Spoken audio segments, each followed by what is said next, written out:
salam sehat semua untuk seluruh tenaga kesehatan dan relawan yang ada di Wisma Atlet ya, dan rekan-rekan semua.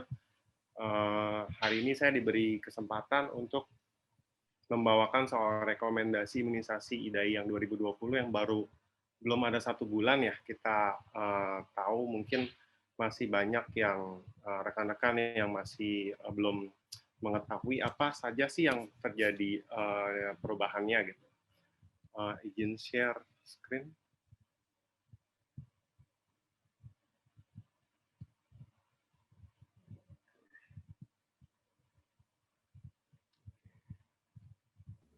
Apakah slide-nya sudah terlihat? Oke dok, lanjut. Terima kasih.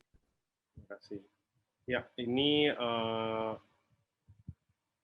rekomendasi yang terjadi, yang dirubah. Jadi, kenapa sih kita selalu melakukan update ya dari Ikatan Dokter Anak Indonesia itu melakukan update dari tahun 2014, 2017, kemudian tahun 2020. Ini latar belakang yang membuat perubahan-perubahan pada jadwal tersebut. Ya, jadi itu ada rekomendasi tahun 2017 itu kan dilakukan update berdasarkan WHO Position Paper tahun 2000, sebelum tahun 2017, kemudian ada penelitian-penelitian terbaru, kemudian ada program nasional, kemudian ada penelitian-penelitian yang dilakukan di negara lain ataupun di Indonesia yang merupakan suatu penyesuaian dari penelitian-penelitian sebelumnya. Dan ini mempengaruhi perubahan jadwal dari imunisasi yang tahun 2020. Nah, seperti kita tahu, Indonesia merupakan negara-negara yang dikelompokkan oleh WHO sebagai SEARO ya, Southeast Asia Region. Nah, ini kalau misalnya kita menganut protap atau misalnya melihat bagaimana sih tata laksana penyakit-penyakit pada daerah tertentu, kita harus mengacu pada daerah-daerah yang dikelompokkan oleh WHO itu sendiri. Jadi kalau misalnya kita menemukan suatu penyakit yang belum, atau suatu pandemi atau suatu epidemi yang kita belum pernah menghadapinya, kita mengacu pada negara-negara yang dikelompokkan oleh WHO tersebut, seperti di India, Thailand, Vietnam. Nah, kalaupun misalnya sampai tidak ada di negara-negara tersebut, ya kita bisa mengacu ke negara yang mungkin lebih dekat, misalnya ke Jepang, ke China, ataupun ke Australia. Ya, seperti itu. Ini pembagian list WHO. Ya. Nah, ini perbandingan rekomendasi 2020 dengan 2017. Ya, dari sini sebenarnya nggak terlalu banyak berubah ya. Nah, dari seluruh jenis imunisasi, ya, total ada 15, itu hanya ada 14 yang dirubah dengan kebanyakan itu adalah narasinya saja, bukan dari segi jadwal ataupun timing yang dirubah. Dan ada satu yaitu typhoid yang sama sekali baik narasi maupun jadwal tidak berubah. Kenapa sih penting untuk dilakukan perubahan ini? Karena satu, selain untuk merubah seiring dengan perkembangan penyakit, kemudian bergesernya ilmu pengetahuan dan update dari vaksin-vaksin yang ada di seluruh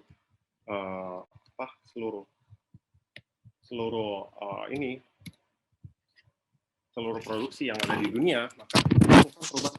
Nah, untuk kepentingan tersebut kita harus melakukan beberapa hal sebagai tenaga kesehatan. Kita harus membaca keterangan yang ada di bawah tabel tersebut. Kemudian kalau misalnya ada waktu, kita baca Sari Pediatri yang terbit tahun 2020 bulan Desember. Di situ ada artikel-artikel dan alasan-alasan yang menjelaskan kenapa sampai dilakukan perubahan tersebut. Dan selain membaca leaflet dari IDAI tersebut, kita juga membaca leaflet yang ada di vaksin. Itu merupakan dasar kita. Kalau misalnya terjadi suatu keadaan di mana mungkin keadaannya tidak dijelaskan di keterangan yang ada di bawah leaflet tersebut, kita dapat membaca di leaflet yang ada di vaksin. Karena misalnya kalau misalnya vaksin terdapat hanya ada dosis 0,25 misalnya, seperti vaksin flu yang kemarin mungkin sekarang sudah mulai hilang ya di pasaran, tapi mungkin ada beberapa teman-teman yang masih menyimpan vaksin yang flu yang kemarin yang masih dengan dosis 0,25. Mungkin kita bisa mengacu pada leaflet vaksin tersebut gitu. Jadi tidak mengatakan karena vaksin yang sekarang itu dosisnya 0,5, sekarang berarti karena kita punya kesediaan 0,25 jadi dijadikan 2 kali suntik misalnya, atau dosisnya dijadikan 2 misalnya, seperti itu. Jadi tidak seperti itu ya. Jadi kita harus mengacu pada leaflet vaksin tersebut kalau misalnya keadaannya tidak sesuai dengan rekomendasi imunisasi yang terbaru. Nah, penelitian dan publikasi terkait ini maksudnya yang terkini ya. Jadi kita melihat 10 tahun ke belakang apakah ada update ataupun penelitian-penelitian terbaru yang menjadi dasar untuk dilakukan suatu vaksinasi. Dan satu lagi yang epidemiologi. Epidemiologi ini setiap daerah di Indonesia pun berbeda-beda. Contohnya seperti ada penyakit tertentu yang dia endemis di daerah tertentu. Contohnya Japanese encephalitis. Dia dikatakan endemis di Bali dan itu kasusnya sangat tinggi sekali di Bali.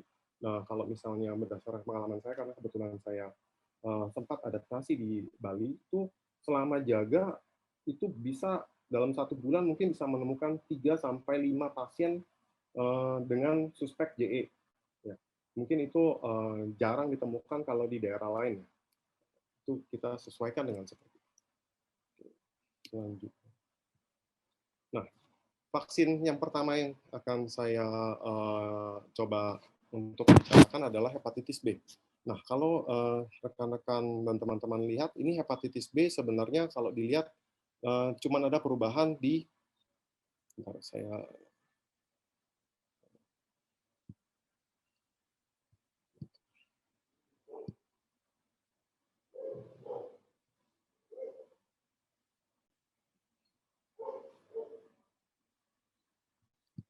sebentar, saya mau pakai ini.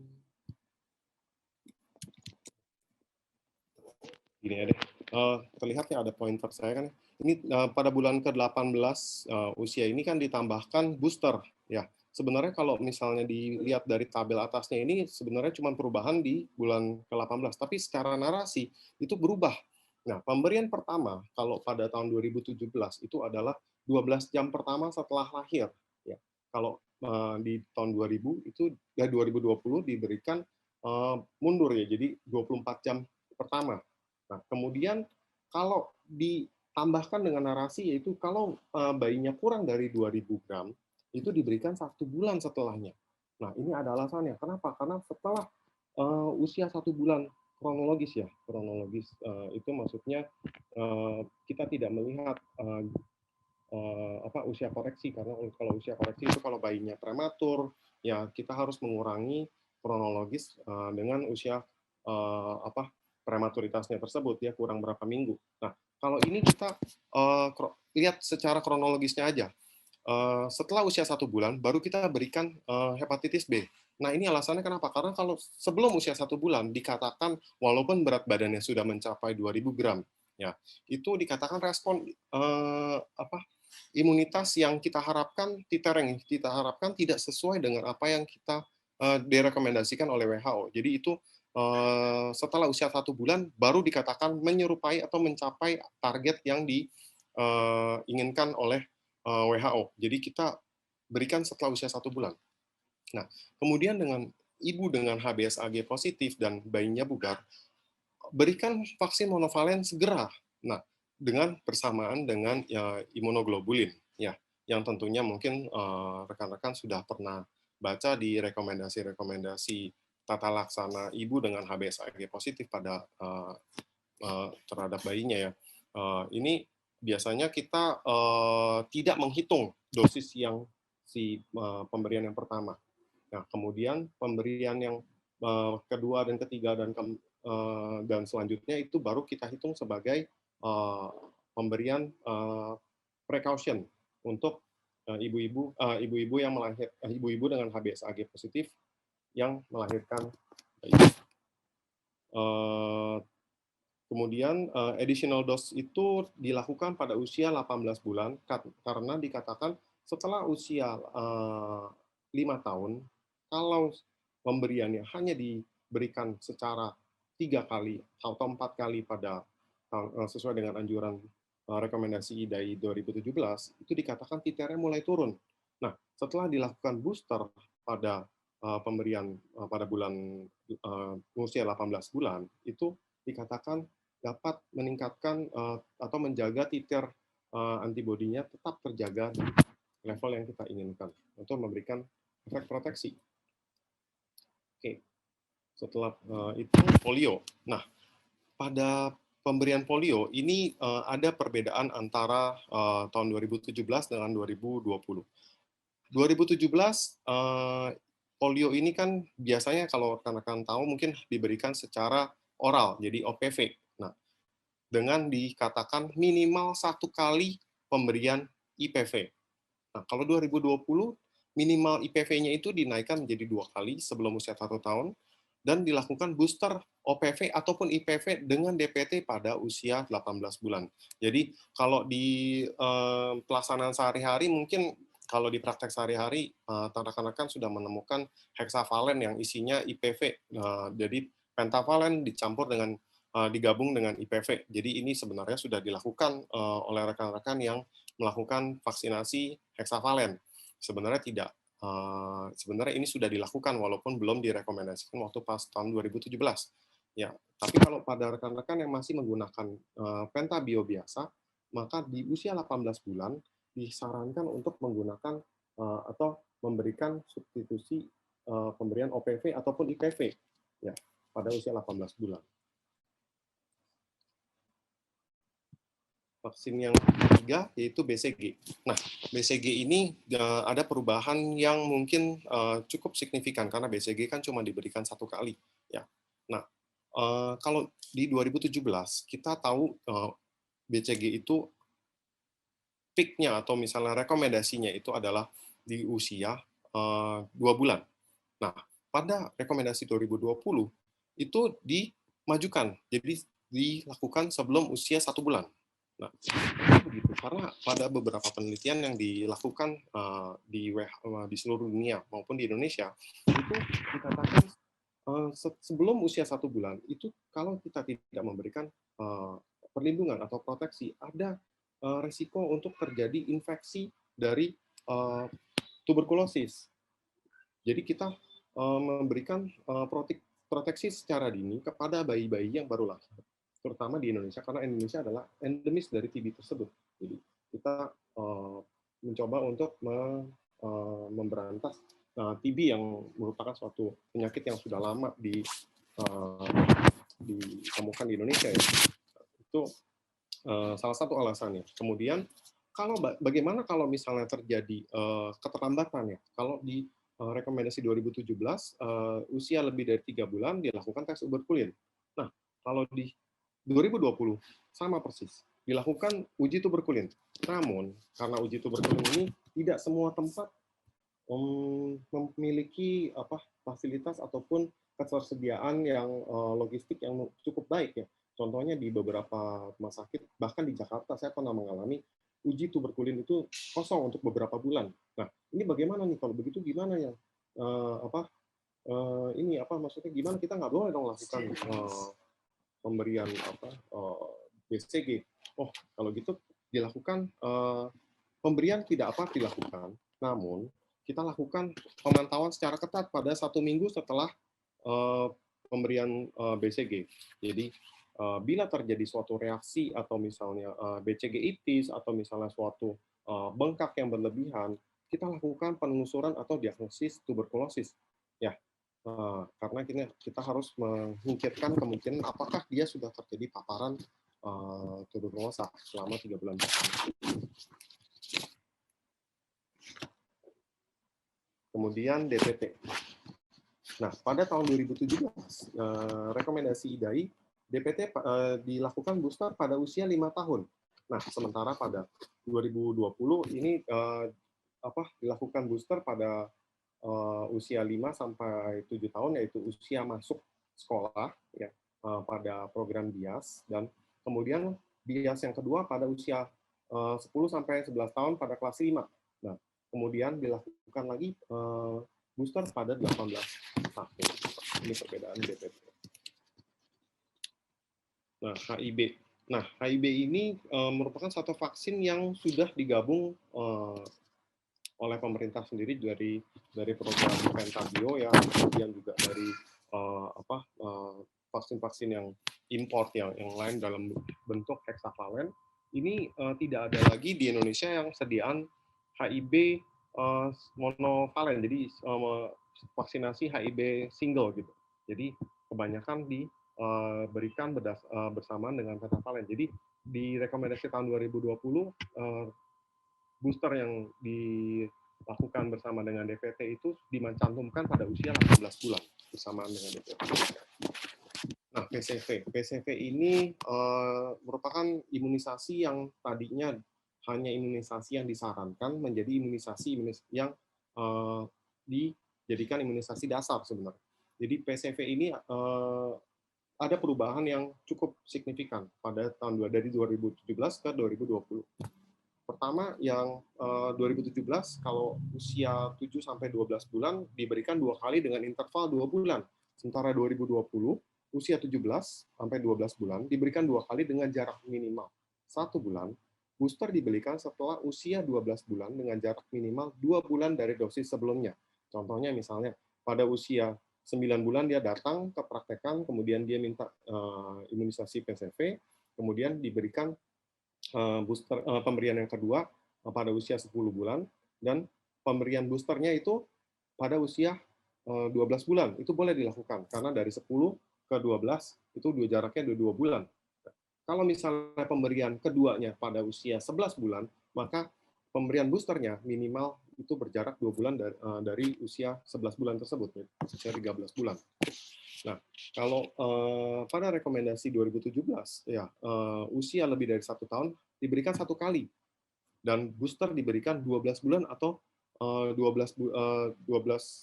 bulan setelah dosis terakhir. Jadi kalau misalnya dia datang pada usia 13 bulan dengan rekomendasi 2017, maka boosternya bisa bisa usia 15 bulan dan hanya diberikan sekali. Nah, kalau pada 2020 usia 1 sampai 2 tahun diberikan 2 kali dengan jarak pemberian 2 bulan. Jadi ini berbeda ya dengan rekomendasi 2017 yang hanya diberikan 1 kali. Nah, pada usia kalau di 2017 pada anak usia 2 tahun PCV diberikan hanya 1 kali. Kalau di 2020 usia 2 sampai 5 tahun diberikan 2 dosis kalau menggunakan PCV dengan strain-nya 10, PCV 10 ya, dengan jarak 2 bulan. Sementara kalau PCV 13 diberikan 1 dosis saja. Ini dasar-dasar dari pemberian PCV ini kan didasari dengan WHO Position Paper, yaitu kalau dengan 3 dosis ataupun 4 dosis sebenarnya yang pada awal sebelum usia 6 bulan itu dikatakan titer yang didapatkan itu kurang lebih sama. Ya. Sementara kalau pemberian 2-3 dosis dengan 1 booster, serotip pada efek protektif terhadap serotype 6B dan 23F itu sama baiknya. Rotavirus. Nah, pemberian rotavirus ini banyak isu-isu yang mengatakan ini kalau rotavirus lebih dari 6 bulan akan timbul namanya resiko intussusepsi yang meningkat pada anak. Nah, ini biasanya orang tua yang sering baca internet atau mungkin sering searching ya, mereka akan bilang ini pengalaman saya aja, dibilang, dok ini saya nggak mau dok, nanti anak saya bisa timbul intussusepsi. Nah, ini peranan kita sebagai tenaga medis ya, kita harus meyakinkan orang tua kalau semua pemberian vaksinasi sudah dilakukan penelitian dan dipastikan aman. Ya. Jadi resiko-resiko yang tersebut mungkin ada resiko seperti itu, tapi kan kita melakukan update ataupun melakukan suatu research yang penelitian dan mungkin pencegahan yang seminimal sehingga efek-efek tersebut dapat diminimalisasi. Contohnya pada rotavirus tersebut. Kalau pada tahun 2017 monovalen diberikan 2 kali pada dosis pertama pada usia 6 sampai 14 minggu. Ya, dengan dosis pertama harus kurang dari 15 minggu. Dosis kedua, interval minimal 4 minggu dari dosis yang pertama. Batas pemberiannya itu 24 minggu. Kalau pada 2020 diberikan 2 kali untuk vaksin yang monovalen, dosis pertama harus pada usia 6 minggu. Ya, dan kedua dengan interval minimal 4 minggu dari dosis yang pertama. Harus selesai pada usia 24 minggu. Jadi ini harus ditekankan, itu harus selesai pada usia 24 minggu. Kalau pemberiannya vaksin pentavalen 2017 diberikan 3 kali dengan sama seperti dosis yang pertama pada monovalen, yaitu 6 sampai 14 minggu, ya, dengan dosis pertama kurang dari 15 minggu. Dosis kedua dan ketiga diberikan dengan interval 4 sampai 10 minggu. Batas pemberian akhirnya itu usia 32 minggu. Sementara kalau di 2020 dosis pertamanya itu harus sebelum pada usia 6 sampai 12 minggu. Dan dosis kedua dan ketiga diberikan dengan interval 4 sampai 10 minggu dan harus selesai sebelum 32 minggu.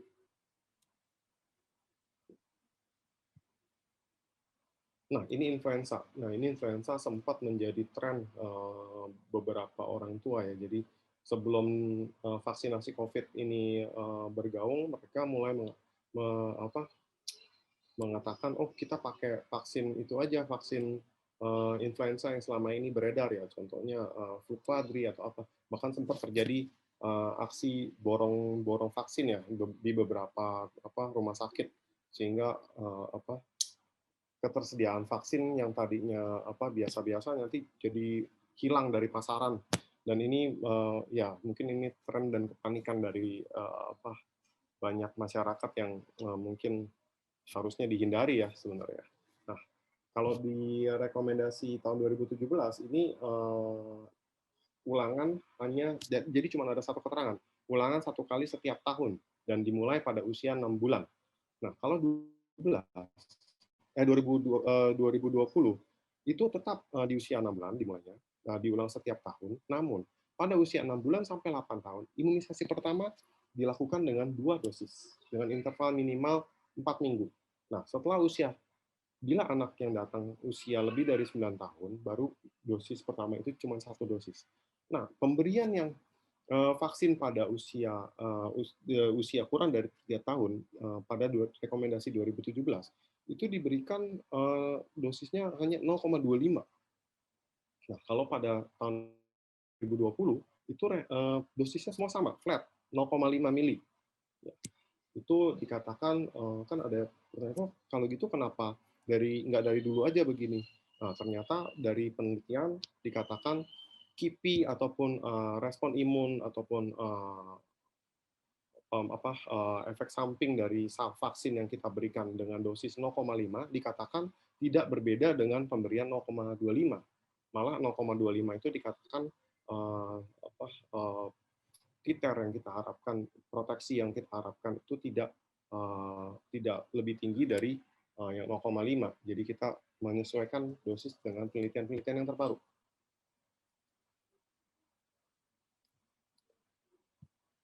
Nah, MMR, dan campak.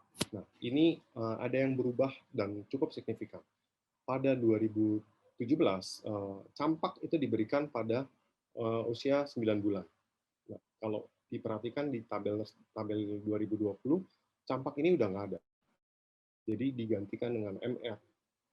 Nah, terus kemudian MMR, kalau misalnya sampai usia 12 bulan atau 1 tahun, dia belum mendapatkan MR, maka dapat digantikan dengan MMR.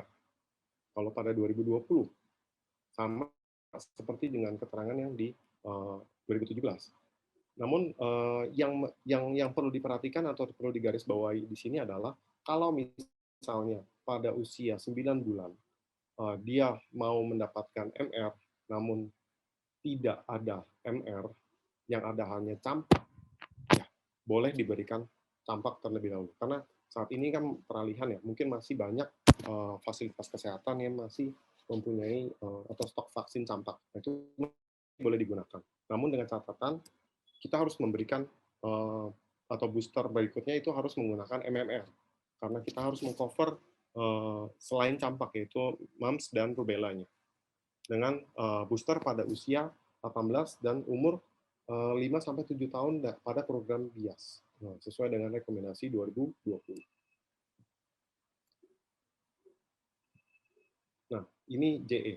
Japanese encephalitis ini tadinya belum menjadi suatu keharusan atau merupakan vaksinasi yang diwajibkan di Indonesia karena Japanese encephalitis sendiri terkonsentrasi di beberapa tempat atau daerah endemis yang tidak merata di seluruh Indonesia.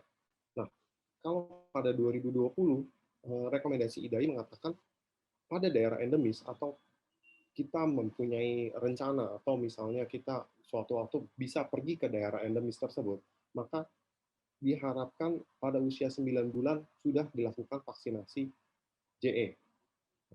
Perlindungan yang maksimal itu setelah diberikan booster 1 tahun setelah pemberian yang pertama. Jadi kalau pemberiannya pada usia 9 bulan, maka booster berikutnya diharapkan tahun berikutnya. Ya, kalau misalnya orang tuanya berpikir, oh dok di Jakarta nggak ada dok, atau misalnya di daerah, oh dok saya di daerah Jawa Barat tidak ada JE. Nah, apakah ada rencana untuk pergi ke daerah tersebut? Nah, kalau misalnya ada, lebih baik diberikan.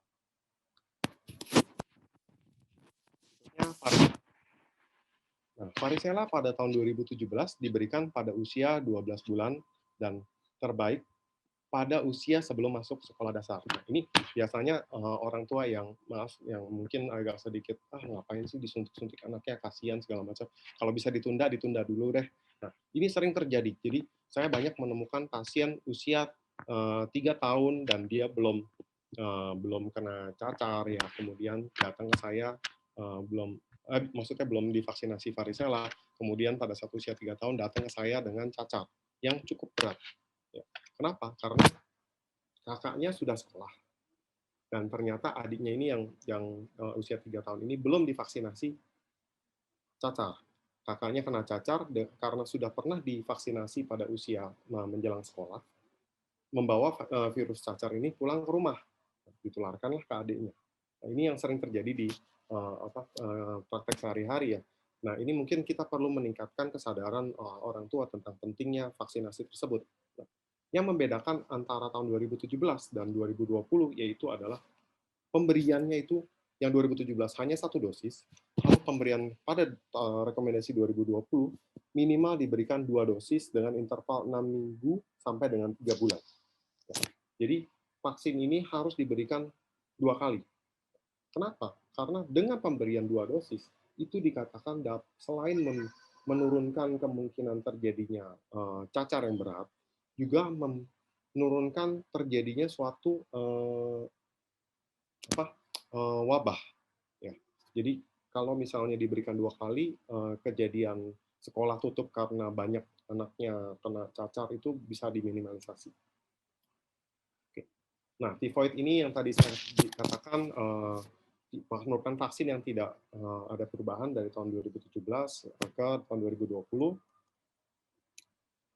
Hepatitis A. Nah, ini ada perubahan waktu pemberian.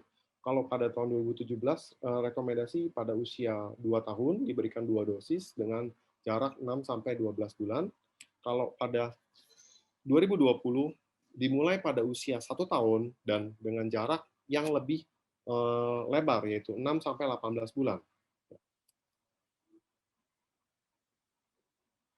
Nah, dengue ini vaksin yang sempat menjadi kontroversi beberapa tahun yang lalu ya. Jadi sempat tahun 2017 itu keterangan yang sekarang sudah ada di 2020 itu belum dimasukkan. Jadi ada beberapa kasus di mana saya temukan itu saya pernah menemukan pasien yang sudah divaksin dengue dan ternyata dia belum pernah punya riwayat yang terkonfirmasi terkena sakit dengue dan dia datang dengan keadaan yang cukup berat.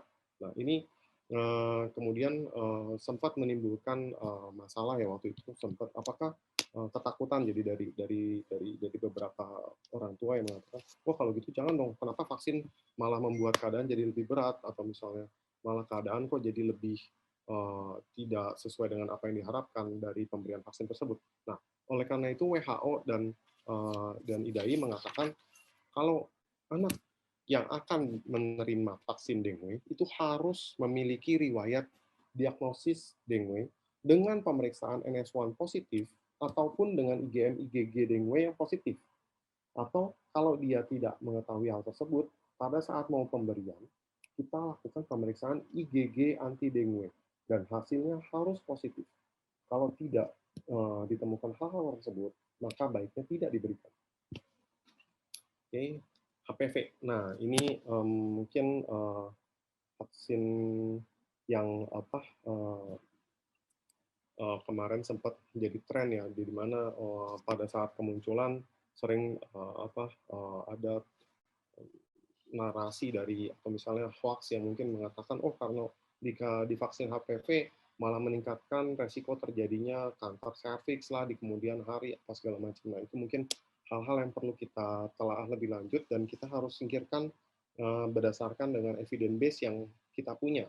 Jadi HPV ini di awal-awal mungkin banyak resistensi, sama seperti beberapa vaksin sebelum-sebelumnya juga begitu. Sama seperti yang vaksin corona yang sekarang kita akan terima ya minggu depan atau akhir bulan ini ya.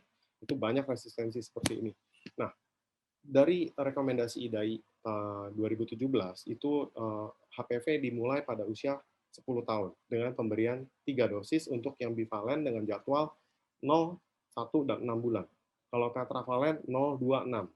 Nah, kalau pada usia 10 sampai 13 tahun diberikan dengan dua dosis dengan interval 6 sampai 12 bulan. Ya. Dan dikatakan respon antibodi ini tersebut setara dengan yang pemberian 3 dosis. Ya. Kalau 2020, nah, IDAI menggarisbawahi ini diberikan pada remaja perempuan ya, dengan usia 9 sampai 14 tahun diberikan 2 dosis dengan interval 6 sampai 15 bulan, dan bila usianya lebih dari 15 bulan diberikan 3 dosis dengan jadwal 016 untuk yang bivalen dengan 026 pada yang kuadrivalen. Sekian dari saya, terima kasih.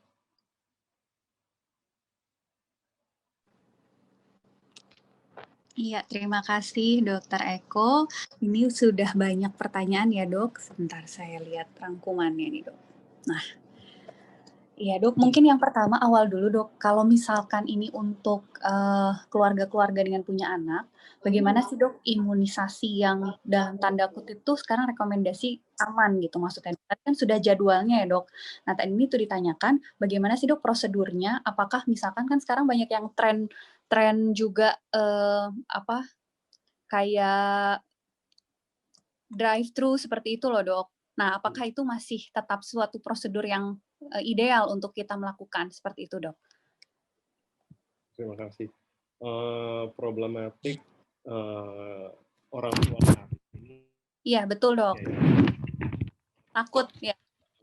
Halo, ya takut Ya. untuk ke rumah sakit. Nah ini Ya, memang banyak banget yang dikeluhkan oleh orang tua. Dok bisa nggak ke rumah? Dok. Ya betul. Halo Dok.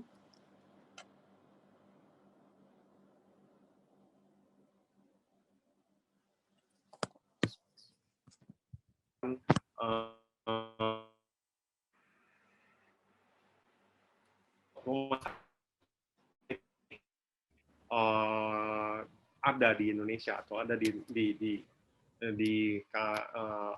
Jakarta ataupun di daerah lain itu sudah ketat. Jadi istilahnya, halo. Iya. Halo Dok. Khusus dokter.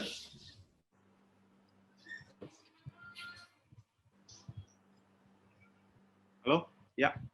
Kayaknya sudah aman dokter, silakan. Halo, tadi ya. sempat ada gangguan. Ya, halo. Sorry tadi mungkin ada sedikit gangguan sinyal. Jadi mungkin kita sebagai tenaga kesehatan harus berusaha bisa meyakinkan pasien. Yang pertama, protokol di rumah sakit ataupun fasilitas kesehatan itu sudah sedemikian ketat. Jadi bisa dikatakan jauh lebih aman daripada bapak, ibu ataupun keluarga pasien itu pergi ke misalnya pergi ke mall atau misalnya pergi ke minimarket ataupun ke tempat-tempat lain yang memiliki resiko kerumunan yang lebih besar gitu loh. Itu satu. Yang kedua, kita harus membuat pernyataan ke keluarga pasien atau berusaha meyakinkan, Pak, corona ini tidak bisa kita istilahnya tidak bisa kita hindari dari kehidupan kita. Nah, sementara penyakit lain pun juga sama demikian. Nah, corona ini kita tinggal menunggu bagaimana vaksin itu nanti akan memiliki efek ya. Dan vaksin-vaksin yang sudah ada itu jangan sampai kelolosan. Jadi jangan sampai setelah pandemi corona ini malah timbul outbreak dari difteri atau misalnya outbreak dari varicella atau nanti outbreak dari polio karena minimnya atau misgeneration yang divaksinasi penyakit yang sebelumnya sudah bisa dikatakan tereradikasi dari masyarakat itu. Itu yang kita harus ketengahkan ke pasien-pasien atau orang tua.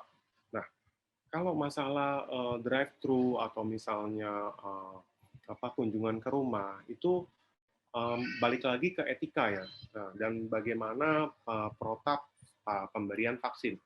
Pemberian vaksin biar bagaimanapun secara protap kita harus melakukan observasi. Jadi kalau kita sebagai tenaga kesehatan dapat melakukan monitoring sebelum pemberian vaksin dan setelah pemberian vaksin minimal setengah jam sebelum dan sesudahnya, maka itu dikembalikan ke ke fasilitator atau ke petugas kesehatan, ya, di mana itu menjadi tanggung jawab moral ya menurut saya sih. Dan beberapa webinar IDAI yang mengatakan seperti itu, memang belum ada dasar hukum yang jelas mengenai drive-thru ataupun misalnya parkiran yang berubah menjadi tempat imunisasi untuk anak ya, gitu. Tetap rekomendasinya adalah tempat imunisasi itu harus nyaman ya, di mana anak merasa tenang, tidak terintimidasi ya, dan kemudian harus ada pemantauan yang cukup untuk mencegah KIPI yang sifatnya membahayakan, contohnya anafilaksis atau misalnya reaksi cepat alergi. Demikian. Ya, baik dok. Pada prinsipnya berarti yang penting prinsip-prinsip dari kebersihan dan juga imunisasinya tetap terjaga ya dok. Intinya seperti itu. Ya. Ya. Mungkin ini dok, ada pertanyaan dari Dr. Helmi yang lagi hot nih dok. Bagaimana kaitan imunisasi anak dasar dengan vaksin COVID-19 dok saat ini? Ya. Terus apakah boleh ibu menyusui menerima vaksin? Ada 3 nih dok pertanyaan sekali nanya nih. Apakah bayi baru lahir disarankan untuk imunisasi juga? Ya, seperti itu dok. Terima kasih. Nah, begini ya, soal imunisasi COVID ini kan kita mengacu pada pemerintah ya, dalam hal ini Kemenkes. Jadi saat ini kan rekomendasi untuk menerima vaksin COVID kan belum mencakup anak.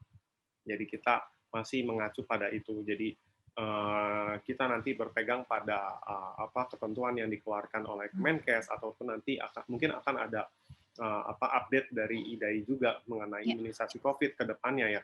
Nah, itu mungkin bisa menjawab pertanyaan hal tersebut, dok.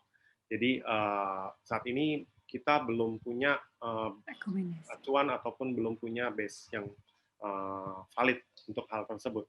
Ya. Kemudian untuk tadi pertanyaan kedua soal ibunya atau? Iya betul dok. Apakah ibu menyusui boleh menerima vaksin karena mungkin ada khawatir efek dan lain-lainnya terhadap ASI-nya seperti itu mungkin dok? Nah, ini kaitannya balik lagi ke penelitian-penelitian yang mungkin dilakukan di luar negeri ya mungkin ya. Karena di penelitian yang terakhir saya baca itu ibu hamil dan ibu menyusui belum mencakup ya dok. Saya mungkin kurang update. Mungkin Dokter Wiarni bisa lebih ini dok ya. Kalau untuk ibu menyusui mungkin saya kurang tahu, tapi yang pasti ibu hamil itu dikatakan belum ada base atau misalnya evidence base yang mengatakan aman untuk ibu hamil ya untuk vaksin corona tersebut. Sementara kalau vaksin-vaksin yang lain kan mungkin seperti tetanus ataupun misalnya pertusis itu sudah sering dipakai untuk ibu-ibu hamil ya. Mungkin Dr. Wiyarni bisa tolong bantu dok yang mengenai ibu menyusui dok. Silakan Dr. Wiyarni, ada tambahan? Ya. Untuk ibu menyusui ini memang sudah ada publikasi bahwa tidak ada efek samping yang ditemukan pada pemberian vaksin mRNA, vaksin COVID yang mRNA yang diberikan pada ibu hamil. Di sini kan kita, kalau yang mRNA itu kan yang Pfizer dan Moderna, ya, yang belum kita pakai sekarang. Kita sekarang baru punya Sinovac. Ya. Sementara Sinovac ini bukan vaksin mRNA, tetapi inactivated vaksin dari whole virus. Nah, sampai saat ini, seperti tadi disampaikan Dr. Eko, untuk uji klinis memang ibu menyusui itu termasuk yang tidak diikut sertakan dalam penelitian. Namun dari pengalaman sebelumnya tidak ada inactivated vaksin yang menjadi kontraindikasi pada ibu menyusui. Contohnya saja varicella boleh diberikan pada ibu menyusui. Jadi kita berharap nanti kalau sudah lebih jelas lagi datanya, ya, barangkali ada yang kesisip itu di antara relawan-relawan uji klinis ya, ada yang menyusui ternyata dan kita bisa menggali bahwa tidak ada masalah di sana, ya insya Allah bisa diberikan. Sejauh ini kalau rekomendasi yang sudah pasti bahwa aman adalah untuk mRNA vaksin. Iya, terima kasih tambahannya Dr. Wiyarni. Lanjut pertanyaan ya Dr. Eko. Tadi mungkin apakah bayi baru lahir disarankan untuk imunisasi? Mungkin kalau untuk yang COVID tadi ya jawabannya belum ada ini ya dok. Ya, oke. Oke dok, selanjutnya nih dok, ada karena perubahan jadwal. Nah, misalnya yang pertama, varicella anak saya 18 bulan dan sudah divaksin varicella dok, yang waktu di 12 bulannya. Nah, tapi kan jadwal 2020 wajib 2 kali tuh dok, maksudnya disarankannya booster. Nah, apakah perlu dilakukan booster kembali ataukah masih bisa mengikuti jadwal 2017? Kemudian yang kedua, kakaknya nih dok, anak JE, dia 3 tahun, dan baru mengetahui tentang informasi imunisasi JE. Bagaimana dok, apakah masih bisa diberikan dok imunisasi JE karena sudah sangat terlambat? Apakah tetap 2 dosis atau bagaimana dok? Ya, mungkin itu dok. Terima kasih. Nah, ini mengacu pada pedoman untuk pemberian imunisasi yang selama ini kita pakai dan IDAI selalu menyarankan. Jadi ini diberikan dimulai pada usia. Kalau dilihat di tabel itu kan selalu ada garis atau kolomnya berwarna kuning ke belakang. Nah, kuning ke belakang itu maksudnya adalah bila terjadi suatu halangan atau suatu keterlambatan pemberian vaksin dapat dilakukan catch up immunization. Jadi, nah catch up immunization ini dapat diberikan pada semua rentang usia. Jadi istilahnya. Jadi kalau misalnya sampai terjadi suatu keterlambatan atau misalnya karena suatu hal misalnya penyakit dia sakit pada waktu itu boleh dilakukan catch up. Jadi tidak ada masalah. Pemberian vaksinasi secara penelitian berlebih, misalnya nih contoh ini ada kasus kejadian kalau mengacu pada rekomendasi imunisasi 2017, ini suatu kesalahan yang mungkin sering kita alami ya di praktek sehari-hari. Contohnya, saya pernah punya pasien datang ke saya usia 13 bulan. Bukan 13 bulan, 15 bulan datang ke saya. Nah, kemudian dia membawa buku imunisasi. Nah, saya lihat ke belakang. Loh, ini dari imunisasi terakhir ini usia 9 bulan nih yang dicatat. Berarti kan saya mengatakan, oh ini berarti usia 12 bulan imunisasinya harus dilakukan, karena dia belum imunisasi yang di usia 12 bulan. Wah, ini apa yang belum ya? Oh, dia belum varicella nih berarti. 12 bulan saya berikan varicella. Nah, pulang ke rumah ternyata buku yang pertama dibawa sama si ibu itu adalah buku cadangan. Buku yang aslinya ditemukan ternyata. Nah, buku yang asli yang terupdate ini, di catatan tersebut sudah ada varicella pada usia 13 bulan. Nah, bagaimana nih? Terus dia datang ke praktekan saya dan dia mengatakan, dok, ini saya udah dikasih 2 kali, dok. Gimana, dok? Nanti anak saya akan ada efek segala macam, bla bla bla. WHO mengatakan pemberian vaksin tidak akan memberikan harm. Dosis berlebih pada vaksin itu tidak akan memberikan suatu efek samping, ya. Malah efek yang diharapkan yaitu adalah suatu titer yang mungkin lebih tinggi dari diharapkan waktu pemberian yang pertama sebenarnya. Dan bahkan kalau di rekomendasi 2020 itu sebenarnya pasien saya itu kan dikatakan sesuai dengan apa yang direkomendasikan oleh IDAI 2020 kan, karena 2 kali pemberian dengan jarak 4 bulan seperti itu. Nah, jadi jaraknya 3 bulan ya, 13 sampai ke 15 itu 2 bulan lebih. Nah, jadi menurut saya itu tidak ada suatu hambatan atau misalnya halangan yang mengatakan kalau pemberian vaksin itu dibatasi pada usia sekian sampai sekian itu. Jadi kalau memang misalnya belum didapat, lakukanlah segera supaya meminimalisasi resiko terjadinya infeksi penyakit yang tidak kita harapkan.